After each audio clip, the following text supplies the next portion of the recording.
So today we're going to do our very last lesson of this unit on rational functions. In this lesson we're going to start off with the graph and then work backwards to find an equation for each function. So looking at this graph, right away we can see we have a hole, which is an open circle at this point, which is 1, the x value is 1, y value is 3. I can also see I have a vertical asymptote, so vertical is going up and down, and this is that x is equal to -1. With both of these numbers, I can now fill out my domain. My domain is x cannot be equal to both of the x values of my hole and my vertical asymptote. So I have a -1 and 1. My horizontal asymptote is at y is equal to 2. And this function does not have a slant asymptote at all, so I'm going to write none. X-intercept is where it crosses the x-axis, so my x-intercept is right here, and that is at -2, 0. Y-intercept is where it crosses the y-axis, and so this is my y-intercept, and that is at 0, 4. So using all of this information, I can now write my rational function.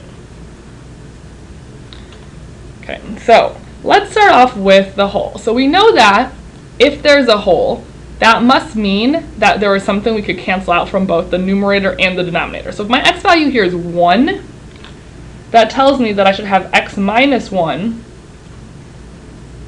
in both the numerator and the denominator, right? Because it's going to cancel out, so that's the reason why I have a hole. The vertical asymptote, so this comes from my domain, and we know that this is always in the denominator, right? Because our domain is denominator cannot equal 0. So this number, -1, is going to be in my denominator. So these two are from my hole, this one is from my vertical asymptote. My horizontal asymptote, let's get to this in a second. Let's first do our x-intercept. So far, we have these two because of our hole, they can cancel out. This one is my vertical asymptote. And I know that for my x-intercept, this is always numerator equals 0. So my -2 should be a root in my numerator. So to make it -2, this should have been x plus 2. So this is my x-intercept. And my y-intercept doesn't really have anything in the numerator or denominator, so I'm not going to use that.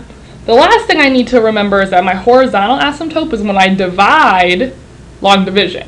Right, so for my horizontal asymptote to be 2, I just want to have a 2 here, because then if I divide 2 times this whole thing divided by this, it's going to end up with 2, which is my horizontal asymptote. Okay, so in summary, whenever you have a graph and you're trying to write a rational function, we're always going to have x minus whatever our x value is of our hole in both our numerator and our denominator. Our vertical asymptote is going to go in the denominator,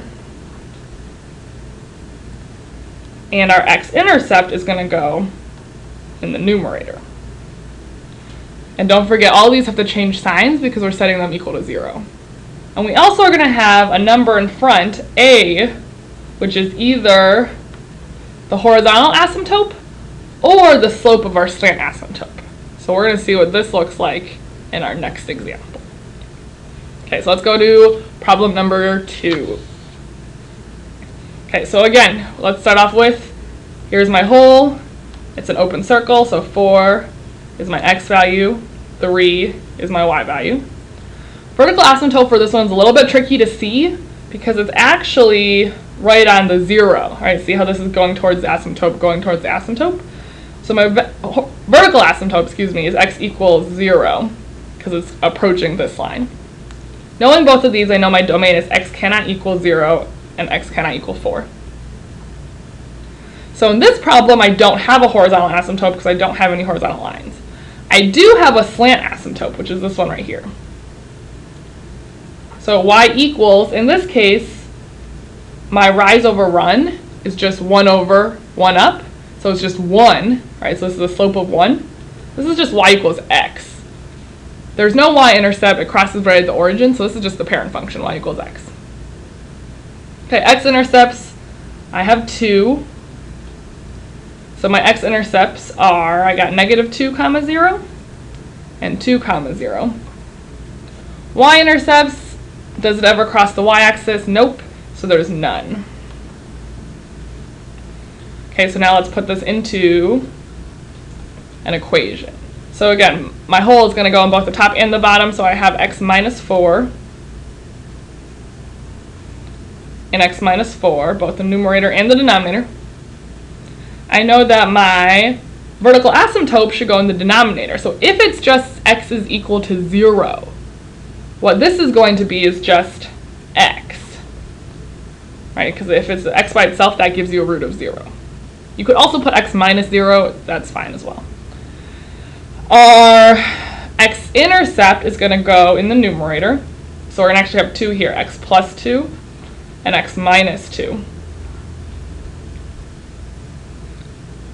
And then I don't have a horizontal asymptote. My slant asymptote is y equals x. So the slope of this is just 1. So if the slope of this is just 1, then I don't need an a value right here, and this is my final answer.